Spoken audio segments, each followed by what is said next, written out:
मैं हूँ मनोहर मनोज। पुनः कार्यक्रम सत्य असत्य और अर्ध सत्य में। दोस्तों, आज हम बात करेंगे कि देश में अभी चल रहे लोकसभा चुनाव और उसे लेकर सत्तारूढ़ और विपक्ष के द्वारा छेड़े गए उन तमाम मुद्दों जिस पर कि लोगों से मत मांगा जा रहा है। तो ऐसे में यह बड़ा जरूरी है हम जैसे लोगों के लिए कि सत्ता पक्ष के कौन कौन से मजबूत पक्ष हैं और कौन कौन सी कमजोरियां हैं। दूसरा, विपक्ष के कौन से ऐसे मजबूत पक्ष हैं या उनके मजबूत घोषणा पत्र हैं या उनके मजबूत प्रदर्शन हैं और सत्तारूढ़ दल को उन्होंने पूरे तौर पर जो है एक तरह से नेस्तनाबूद किया है, उन्हें नेमिंग और शेमिंग और ब्लेमिंग करने में सफलता पाई है, और विपक्ष की क्या क्या कमियां रही हैं। ये दोनों पक्ष, सत्ता की कमियां और अच्छाइयां और विपक्ष की कमियां और अच्छाइयां हम जैसे विश्लेषकों के द्वारा बताया जाना इसलिए जरूरी है कि जनता के पास एक सही सही एक सही सही पर्सपेक्टिव और एक सही सही सामने आए और वह तरीके से जनमत के दबाव में अपना मत दें और हार के लोगों को और ज्यादा बनाए और ज्यादा वाइब्रेंट। दोस्तों, सबसे पहले हम सत्ता पक्ष की का जिक्र करना चाहेंगे कि नरेंद्र मोदी सरकार जो पिछले 10 सालों से देश की केंद्र सत्तारूढ़ है और इस 10 सालों के दौरान नरेंद्र मोदी की सरकार ने जो जो फॉर्म दिए वह लोगों को भी मालूम हुआ है, वह मीडिया में भी है और वह कहीं न कहीं अपने आप में सच्चाई है। दूसरी तरफ नरेंद्र मोदी की सरकार द्वारा जो जो एक फॉल्स नैरेटिव दिए गए, दुराचार किया गया, अत्याचार किया गया, दावा किया गया, लेकिन अंदर से वह खोखला। नरेंद्र मोदी सरकार ने तमाम मुद्दों पर कहां पर अपनी लक्ष्मण रेखा लांघी, कहां पर डेमोक्रेसी को बुलडोज किया गया, संविधान की अवमानना की गई, कहा जो है वह पब्लिक लीडरशिप के कोड ऑफ एथिक्स के शास्त्र पे चीजों को अच्छा किया या बुरा किया गया। सबसे पहले तो हम यह कहना चाहेंगे कि पिछले 10 साल में नरेंद्र मोदी की सरकार ने खास करके अपने दूसरे टर्म में जो काम किया है वह बड़ा ही एक तरह से लोगों को नोटिस लिया गया, लोगों के द्वारा नोटिस लिया है। और उसमें सबसे पहले जिक्र करना चाहेंगे कि कश्मीर से जो देश का ताज है, देश से डिवीजन का एक तरह से एक बड़ा ही मतलब कि पाकिस्तान की नजरों में कहे अनफिनिश्ड एजेंडा है, भारत की नजरों में कहे तो वह कॉमन पार्टीशन भारत का एक बंडल है। तो इन दोनों की रस्साकसी में जो कश्मीर हमने भारत ने उसे अपना पूरा हक मार करके रखा है, वही पाकिस्तान मुस्लिम मेजॉरिटी के आधार पर उसे वह दोबारा अपनी सीमा में एक लेना चाहता है। ऐसे भारत की जो नैरेटिव है वह पॉलिटिकल मोरल हाई ग्राउंड को ज्यादा ऊंचा क्यों ले जाती है कि देश का डिवीजन होना डरा, और यदि कश्मीर एक मुस्लिम मेजॉरिटी होते हुए भी हमारे मुल्क का हिस्सा है तो आप सेकुलरिज्म के बहुत गौरव की बात है। तो ऐसे में धारा 370 को बड़े ही एक तरह से वेल प्लान तरीके से और एक मास्टर स्ट्रोक के लिए मोदी सरकार के गृह मंत्री अमित शाह ने पिछली बार सत्ता में आते ही 6 महीने के अंदर जिस कार्य को अंजाम दिया वह इस सरकार में बेहद बड़ा और एक ऐतिहासिक एक उपलब्धि है।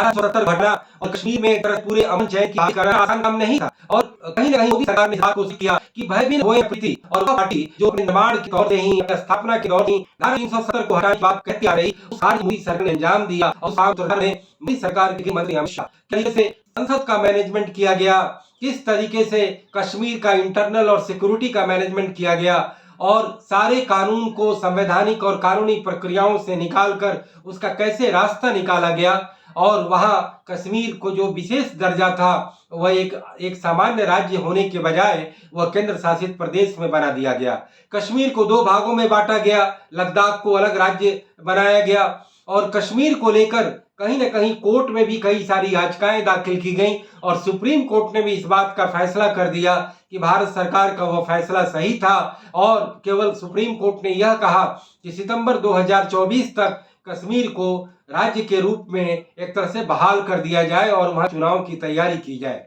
तो कुल मिलाकर के नरेंद्र मोदी सरकार ने धारा 370 को लेकर के जो है एक बड़ी सफलता पाई। इसके अलावा नरेंद्र मोदी की सरकार ने विमेन रिजर्वेशन बिल, जो कहीं न कहीं अपने आप में बड़ा ही एक विवादास्पद मुद्दा है, होना चाहिए या नहीं होना चाहिए, दोनों के पक्ष में बड़ी बड़ी तर्कें हैं, लेकिन नरेंद्र मोदी सरकार ने कानूनी तौर पर इसे एक तरह से कानून का दर्जा दे दिया, लेकिन यह 2029 के लोकसभा चुनाव से लागू होगा और कहीं न कहीं विपक्ष की बोलती बंद करने का काम किया। तीसरा, नरेंद्र मोदी सरकार जो उसका एक अपना कोर एजेंडा हुआ करता था कि वह अयोध्या के राम मंदिर, जो राम के भगवान राम के जन्मभूमि का स्थान है, उसे आक्रमणकर्ता बाबर ने कहीं न कहीं उसे तहस नहस कर बाबरी मस्जिद का निर्माण किया और उसे लेकर न केवल हिंदू धर्मों के स्तर पे कई 100 सालों से लड़ाई लड़ी गई, फिर उसके बाद 1980 के दशक में इसे लेकर के राजनीतिक लड़ाई लड़ी गई, मामला कोर्ट में गया, कोर्ट ने यह फैसला दिया कि राम मंदिर का वहां निर्माण होना चाहिए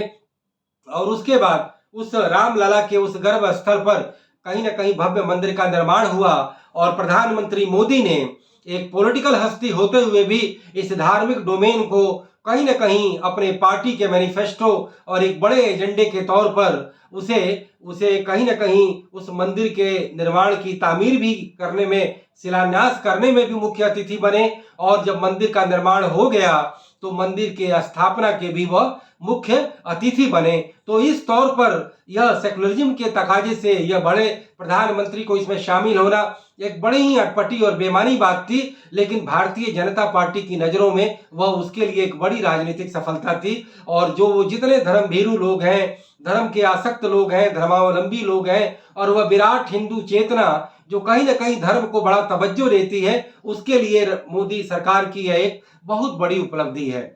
कुल मिलाकर के महंगाई के सवाल पर मोदी सरकार को अगर कांग्रेस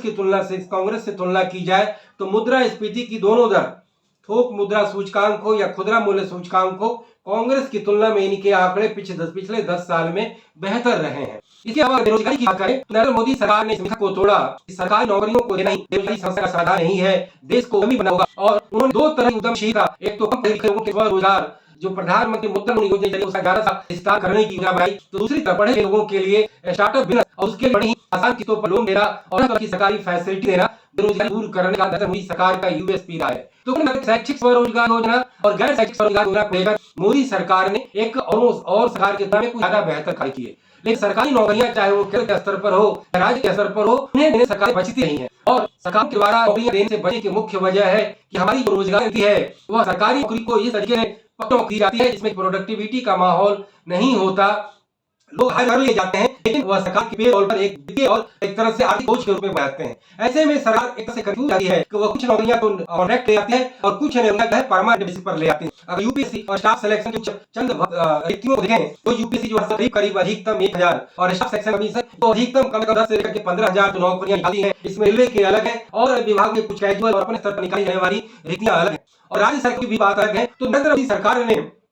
उन रिक्तियों को और जो सैंक्शन पोस्ट हैं उन्हें परमानेंट जॉब के बेसिस करने से कहीं न कहीं कोताही बरती और उसके कहीं न कहीं एक नई पॉलिसी, एक नई नीति और एक नए कानून लाने सरकार थी। लेकिन राजनीतिक रूप से वह चीजें ज्यादा विवाद का शिकार न बन जाए और वह कहीं राजनीतिक रूप से संवेदनशील न बन जाए, तो उन्हें का काम मोदी सरकार ने नहीं किया। लेकिन बाद के दौर में नरेंद्र मोदी सरकार ने कुछ राज्य सरकारों के तर्ज पर नौकरियां और रिक्तियां प्रधानमंत्री द्वारा बढ़ाई जाने की कायद की गई और इसके आधार पर कई लाख नौकरियां पिछले 2 सालों के दौरान वितरित की गई और प्रधानमंत्री और नरेंद्र मोदी सरकार द्वारा दावा किया गया कि हर महीने लाखों की संख्या में हमारे ईपीएफओ के मेंबर बन रहे हैं। इस बात का संकेत है कि कई जगह ऑर्गेनाइज्ड सेक्टर में, चाहे सरकारी सेक्टर में हो या प्राइवेट सेक्टर में हो, जॉब होल्डर की संख्या बढ़ रही है। लेकिन विपक्ष लगातार इस बात निकालता रहा कि जो है देश में बेरोजगारी को लेकर कोई राजनीतिक इच्छा शक्ति नहीं दिखाई जा रही है। लेकिन नरेंद्र मोदी सरकार ने पिछले 10 साल में जो मैंने उनकी अच्छाइयों का जिक्र किया तो उनकी बहुत कमियां भी थी, जैसे कि उन्होंने नोटबंदी का फैसला ले लिया, यह कभी कार्य पर रोक लगेगी, लेकिन बाद में यह साबित हुआ कि वो विपक्ष के तमाम राजनीतिक दलों के खजाने को नोटबंदी के द्वारा खाकर उन्हें एक तरह राजनीतिक रूप से आर्थिक तौर पर बनाना चाहते थे, क्योंकि नोटबंदी के जरिए सारे पैसे वो पाइपलाइन में दोबारा रिजर्व बैंक ऑफ इंडिया के पास आ गए और लेकिन भारतीय अर्थव्यवस्था को काफी नुकसान उठाना पड़ा और कहीं न कहीं नए नोट छापने और पुराने नोट के मैनेजमेंट करने लाखों करोड़ रुपया सरकार को अधिक करना पड़ा। दूसरी जो सरकार गलती की जीएसटी एक आर्थिक सुधार थे उसे बिना पूरी तैयारी के रातों रात लाया और उसमें अमेंडमेंट और सुधारों का सिलसिला आज तक जारी रखा गया है और वह जीएसटी एक सरल कर प्रणाली होने के बजाय ज्यादा कॉम्प्लिकेट हो गई और सारे व्यवसायियों को तरीके के बंधन में जकड़कर उन्हें एक तरह से बिजनेस को और ज्यादा ईजी बनाने बजाय वह अनईजी कर गई। तीसरी जो सरकार ने जो सबसे बड़ी गलती की कि कोरोना पैंडेमिक महामारी के बारे जो रातों रात लॉकडाउन किया गया, न केवल से अर्थव्यवस्था को भारी नुकसान हुआ बल्कि ज्यादा ही प्रोएक्टिव रोल दिखाने में प्रधानमंत्री मोदी उस दुनिया फैले महामारी पर अपनी छाप छोड़ने के लिए वह ज्यादा ही हार लेकर आए, तो अपने गलत फैसला था। 15 से 25 करोड़ लेबर देश के अनेक स्थानों में घुट करके जीवन जीने को मजबूर हुए, तंगी और तबाही में जीने को मजबूर हुए और अपने घरों को पहुंचने के लिए एक तरह से पूरे तौर पर सड़क नापने का काम किया। बाद में सरकार ने रेलवे का प्रबंध किया, लेकिन उसको लेकर के भारी अफरा तफरी मची। मोदी ने इस गलती को स्वीकार किया और देशबंदी या लॉकडाउन करने का फैसला केंद्र के बजाय राज्य सरकारों के जिम्मे छोड़ दिया। चौथी बड़ी गलती नरेंद्र मोदी सरकार ने यह किया कि देश की एक बहुत बड़ी पॉलिटिकल आबादी किसानों के एमएसपी के लीगलाइज करने की मांग को नहीं माना, क्योंकि उन्होंने अंदर खाने से एक तैयारी कर रखी थी कि अगले चुनाव में वह किसी न किसी तरीके से 5 किलो अनाज का मुफ्त घोषणा करेंगे और जब एमएसपी को लीगलाइज करेंगे तो उनकी एफसीआई उतने मुफ्त अनाज बांटने के लिए उतना बड़ा स्टॉक नहीं कर पाएगी, इसलिए उन्होंने एफसीआई की मोनोपोली को ही बरकरार रखा। तो ये नरेंद्र मोदी सरकार की गलतियां हैं। और उसके अलावा जो विपक्ष जिस बात को बार बार उठा रहा है कि नरेंद्र मोदी सरकार एक तरह से डिक्टेटर की भांति कार्य कर रही है, नरेंद्र मोदी की image larger than the life and greater than the nation की बना दी गई है। सारे फैसले एक व्यक्ति के द्वारा किए जाते हैं, वन मैन शो होता है, कहने के लिए मंत्रिमंडल है, सामूहिक नेतृत्व है, लेकिन सारे फैसले पीएम और पीएमओ के द्वारा लिए जा रहे हैं। इसके अलावा विपक्षियों के साथ पॉलिटिकल वेंडेटा तो चरम पर पहुंच चुका है। हर विपक्षी दल को डराने के लिए और उनके छोटे छोटे मुद्दे को उभार कर अपनी जांच एजेंसियों का दुरुपयोग कर उन्हें कहीं न कहीं तंग और तबाह करने का काम एक तरह से रूस के पुतिन की तर्ज पर किया जा रहा है। तो ये नरेंद्र मोदी सरकार के कहीं न कहीं खिलाफ जाते हैं। अगर उनके पक्ष में धारा 370, राम मंदिर, देश के इकोनॉमी को कंट्रोल करना, दुनिया में भारत के इज्जत और सम्मान को बढ़ाना, भारत दुनिया की 5वीं सबसे बड़ी अर्थव्यवस्था बनाना, अगर ये सारी सफलताएं हैं, वन रैंक वन पेंशन लागू कर देश की रक्षा सेनाओं का जो है दिल जीतना, इस तरीके के काम जो नरेंद्र मोदी करते हैं, सोशल मीडिया के जरिए, मन की बात के जरिए सारे जनता से अपने आप को कनेक्ट करना और पॉलिटिकली अपने आप को लगातार स्ट्रांग बनाने के हर तरीके की चीजों का इस्तेमाल करना, चाहे वो 5 किलो मुफ्त अनाज बांटना हो या अलग अलग तरीके से फ्रीबीज देना हो या तमाम तरीके से जनता को और खास करके मेजोरिटी वर्ग का तुष्टीकरण करना हो, तो ये सारे चीजें पक्ष और विपक्ष में जाती हैं। विपक्ष की बात करें तो इस चुनाव में नरेंद्र मोदी बार बार उन पे न केवल भ्रष्टाचार को लेकर बल्कि डायनेस्टी और वंशवाद को लेकर के भी हमले करते हैं। और ये बात सही है कि भारत में की डेमोक्रेसी में डायनेस्टी कल्चर उसके लिए एक कैंसर की तरह है। यह डेमोक्रेसी में अवसर की समानता और संविधान की प्रस्तावना के खिलाफ जाता है और यह मध्यकालीन सामंती युग की याद दिलाता है कि राजा का वंशज ही राजा होगा। और ऐसे में जो हमारे राजनीतिक दल के तमाम नेता जिस तरीके से अपने वंश को आगे प्रमोट करते हैं, उन्हें टिकट देने में प्राथमिकता देते हैं, उस तरीके से भारतीय जनता पार्टी के लिए एक बड़ा मुद्दा है। ये बात सही है कि विपक्ष का कहना है कि भारतीय जनता पार्टी में भी कई नेता वंशवाद को सींच रहे हैं, पोष रहे हैं। ये बात सही भी है। भारतीय जनता पार्टी में भी कई नेताओं के पुत्र कहीं न कहीं मंत्री हैं, सांसद हैं और उन्हें पॉलिटिकल अवसर प्रदान किया जाता है, लेकिन कहीं न कहीं प्रतिशत और अनुपात भारतीय जनता पार्टी में कम है। और नरेंद्र मोदी ने इस बात की सफाई इस बात से दी है कि एक राजनीतिज्ञ अगर कैरियर बनाता है तो उस समय उसके पुत्र या पुत्री को कोई अवसर न मिले। लेकिन भारत में भारतीय जनता पार्टी में राजनाथ सिंह इसके अपवाद हैं, जो खुद केंद्र में मंत्री हैं और बेटा स्टेट में विधायक है और उन्हें मंत्री इसलिए नहीं बनाया जाता कि भारतीय जनता पार्टी को जवाब देता न बने। तो ऐसे में वंशवाद कहीं न कहीं विपक्ष पर ज्यादा एक तरह से प्रभावी है कि करीब करीब हर क्षेत्रीय राजनीतिक दल वंशवाद के प्रतीक हैं और कहीं न कहीं वो अपने डायनेस्टी से सिंचित हो रहे हैं और नरेंद्र मोदी ने इस बात को बड़ा मुद्दा बनाया है। तीसरा, भ्रष्टाचार को लेकर, एक मजबूत नेतृत्व नहीं होने को लेकर और कुल मिलाकर के चीजों को टुकड़े टुकड़े में लेने को लेकर, राष्ट्र को एक कहीं न कहीं प्राथमिकता न देने, आतंकवाद को लेकर के नरेंद्र मोदी ने जो नो टॉलरेंस की नीति अपनाई है उसके 5 साल से नतीजे बड़े अच्छे आए हैं। आज देश कहीं न कहीं आतंकी घटना से एक तरह से मुक्त दिख रहा है। लेकिन विपक्ष जिस तरीके से तुष्टीकरण करता है, अपराधी और तमाम एलिमेंट को बढ़ावा देता है अपने राजनीतिक फायदे के लिए, लेकिन दूसरी तरफ सत्ता पक्ष पर भी खास करके योगी सरकार पर यह आरोप लगा कि वह एक खास संप्रदाय विशेष के अपराधियों के खिलाफ नो टॉलरेंस की नीति अपनाते हैं और अपने संप्रदाय के अपराधियों के खिलाफ एक कहीं न कहीं नरमी का रुख अख्तियार करते हैं। तो इस बात को लेकर के भी कहीं न कहीं चीजों में दम दिखाई देता है। तो ऐसे में सत्ता पक्ष और विपक्ष दोनों कहीं न कहीं इस हमाम में नंगे दिखाई देते हैं। राजनीति के और गुड गवर्नेंस के मानकों पर दोनों राजनीतिक रूप से स्वार्थी दिखाई देते हैं। जहां एक तरफ नरेंद्र मोदी फ्रीबीज कल्चर के खिलाफ बात करते हैं, आइडेंटिटी पॉलिटिक्स के खिलाफ बात करते हैं, लेकिन वह जातिवाद के बजाय संप्रदायवाद को बढ़ावा देते हैं। वह फ्री बिजली पानी के बजाय फ्री अनाज को बढ़ावा देते हैं। कांग्रेस पार्टी कहीं न कहीं जो कई तरीके के कंफ्यूजन का शिकार है कि वो secularism, social justice, nationalism, economic development, को लेकर के ज़्यादा वो फ्रीबीज पर वो करती है, रिलाय करती है। तो कुल मिलाकर के जो पूरा परिदृश्य है, अब जैसे कि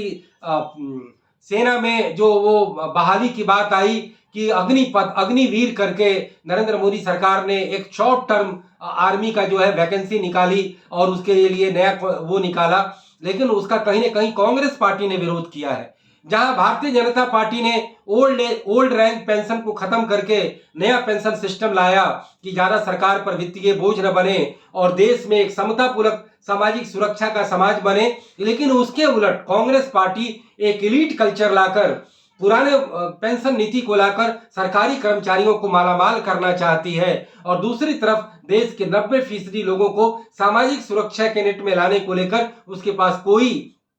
कॉन्सेप्ट नहीं है। तो ऐसे में सत्ता पक्ष और विपक्ष दोनों एक तरह से अपूर्ण लगते हैं, लेकिन अगर दोनों का कंपैरिजन किया जाए तो राजनीतिक तौर पे जहां मैनेजमेंट, जहां सत्ता पक्ष का ज्यादा मजबूत है तो विपक्ष अभी बगले झांक रहा है। विपक्ष अभी सत्ता पक्ष से ज्यादा मोरल हाई ग्राउंड और ज्यादा बड़ा विजन और ज्यादा बड़ा देश निर्माण का नजीर अभी पेश नहीं कर पाया है। और मुझे लगता है कि सत्ता पक्ष ने जो democratic dictatorship, undeclared emergency, one man show और पॉलिटिकल वेंडेटा की जो अति की है, कहीं ना कहीं वो जनता को लोकतांत्रिक तरीके से शासित होने वाली जनता कहीं न कहीं इस बात को भी समझ रही है। तो हमारा काम है कि सत्ता पक्ष की कमियों और उनकी अच्छाइयों को भी बताना और विपक्ष की भी कमियों और उनकी अच्छाइयों का बताना। बाकी फैसला तो मतदाताओं को करना है, क्योंकि यह गुप्त मतदान है। आपको खुद सोच समझकर, ठोक बजाकर और हर तरीके से कंपैरेटिव एनालिसिस कर उम्मीदवारों की योग्यता और गुणवत्ता,